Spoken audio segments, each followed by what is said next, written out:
오늘 말씀은 골로새서 4장입니다. 하나님의 비밀을 맡은 자라는 주제로 말씀을 전하겠습니다.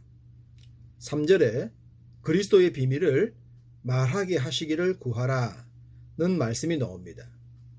앞선 장들에서 말씀을 드렸듯이 하나님의 비밀은 예수 그리스도라고 했습니다.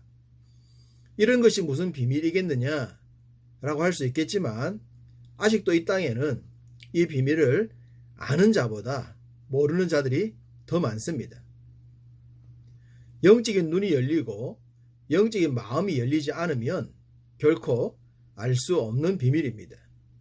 이 비밀을 우리는 알고 있다고 했죠. 그럼 어떻게 알게 되었을까요? 3절 하나님이 전도할 문을 우리에게 열어주사 라고 했습니다. 전도를 통해서 예수 그리스도를 알게 되었습니다. 복음이 들려졌을 때 우리들의 마음문이 열렸고 그 순간 비밀의 내용을 알게 된 것입니다. 우리뿐만 아니라 바울도 그러했습니다. 비록 바울이 누구의 전도를 받지는 않았지만 다메섹 도상에서 만났던 예수 그리스도로 인해 영적인 눈이 열렸던 것입니다. 그런 후에 이러한 비밀은 전도를 통해 전해지게 된다는 것을 깨닫습니다. 그것이 바로 하나님의 소원이라는 것도 말입니다. 누가 열정적으로 전도하고 선교를 할 수 있을까요? 그것은 하나님의 비밀을 깨달은 자입니다. 바울이 그러했고 과거와 현재의 선교사님들이 그러하고 선교적 사명으로 살아가는 우리들이 그러합니다. 전도와 선교를 힘차게 감당하기 위해선 영적인 준비가 필요합니다. 2절 기도를 계속하고 기도에 감사함으로 깨어 있으라고 합니다. 영적인 사역을 위해선 기도만큼 필요한 것은 없을 것입니다. 물론 기도가 응답이 더딜 때는 답답하기는 합니다. 그렇지만 하나님은 성도들의 기도를 사용하십니다. 기도하는 마음과 기도하는 입술과 기도하는 믿음을 말입니다. 또한 그 기도에 감사가 더해질 때 기도는 능력이 됩니다. 감사함으로 기도하는 성도는 어떤 상황 가운데서도 영적으로 전진합니다.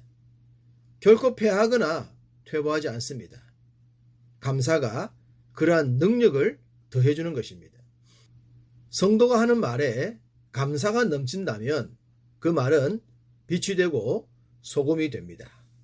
6절 너희 말을 항상 은혜 가운데서 소금으로 맛을 냄과 같이 하라. 그리하면 각 사람에게 마땅히 대답할 것을 알리라. 빛과 소금이 뭐냐? 쉽게 정의하면 말을 항상 은혜롭게 하는 것이 소금이라고 생각하시면 됩니다.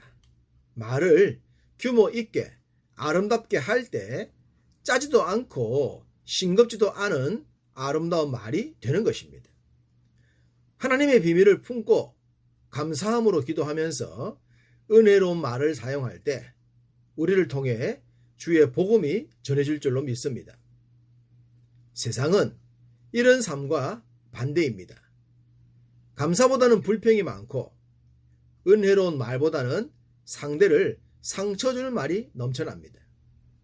요즘 대권을 준비하는 분들의 말을 들어보면 수준이 보이지 않습니까? 우리가 그들만큼 많이 배우지는 못했지만 그들의 수준은 알 것 같습니다. 그만큼 감사도 은혜도 없습니다.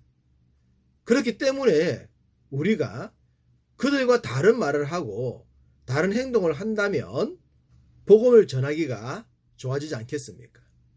이렇게 하나님의 비밀에 대한 이야기를 한 바울은 이제 서신을 마무리합니다. 그러면서 하나님의 비밀을 품고 헌신했던 자들을 간단하게 소개하고 있습니다. 사실 한 사람 한 사람 소개하려면 얼마나 많은 시간과 지면이 필요했을까요? 그래서 간단하게 소개가 될 수밖에 없었다는 것을 이해해 봅시다. 먼저 7절 8절에 두기고가 소개되었습니다. 그는 한마디로 바울의 사정을 알게 한 자입니다.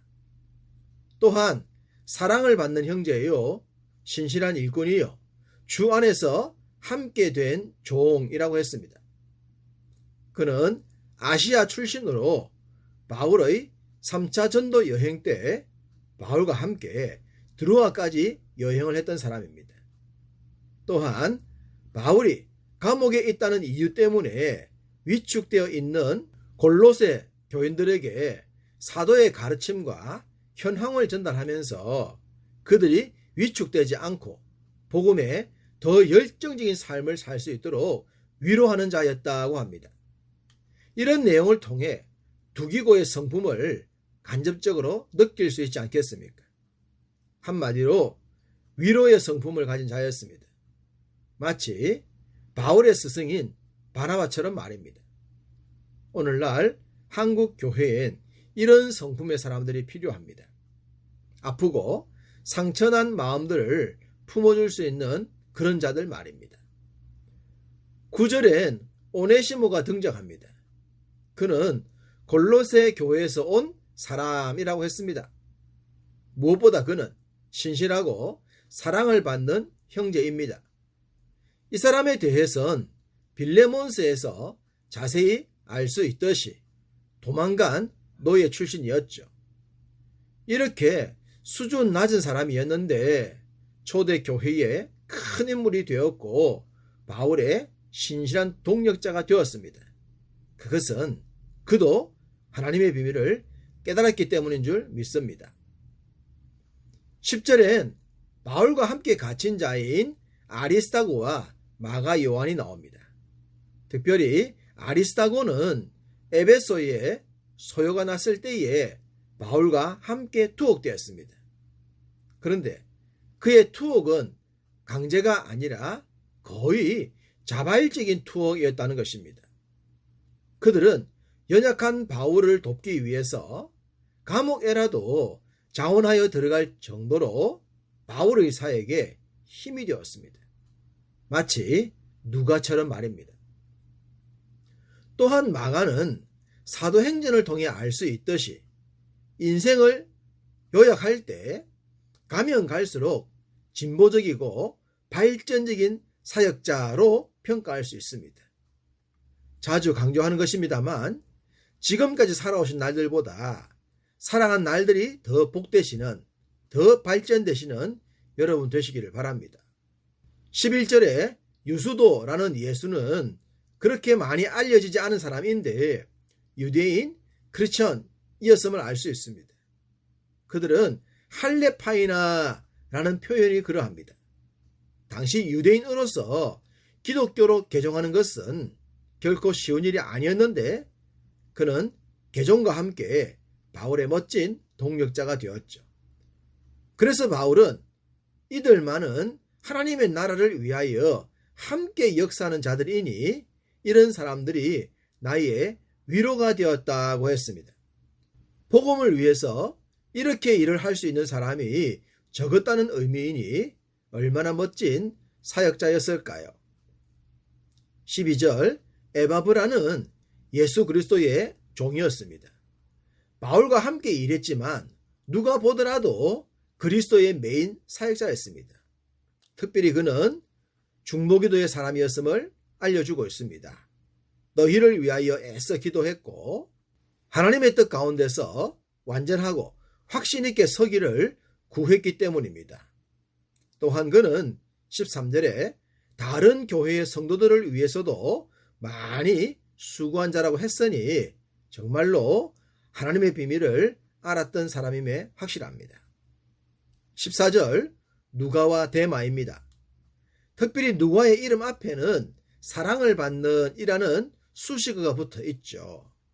반면 데마는 한때 바울의 동력자였지만 바울이 2차로 투옥될 때에는 바울을 버리고 말았습니다. 디모데후서 4장 10절 데마는 이 세상을 사랑하여 나를 버리고 데살로니가로 갔다는 말처럼 영적 배도자였습니다. 그 외에도 이름이 밝혀지지 않은 형제들과 눈바가 있습니다.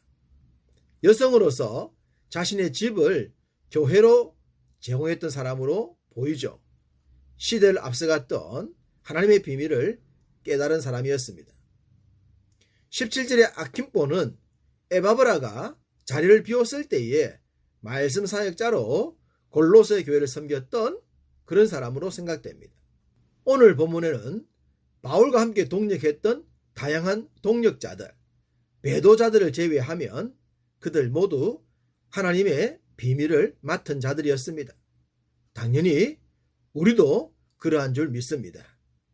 그러므로 주님이 부르시는 그날까지 하나님의 비밀을 품고 그 비밀을 성실하게 전하는 자들 되시기를 주님의 이름으로 축복합니다.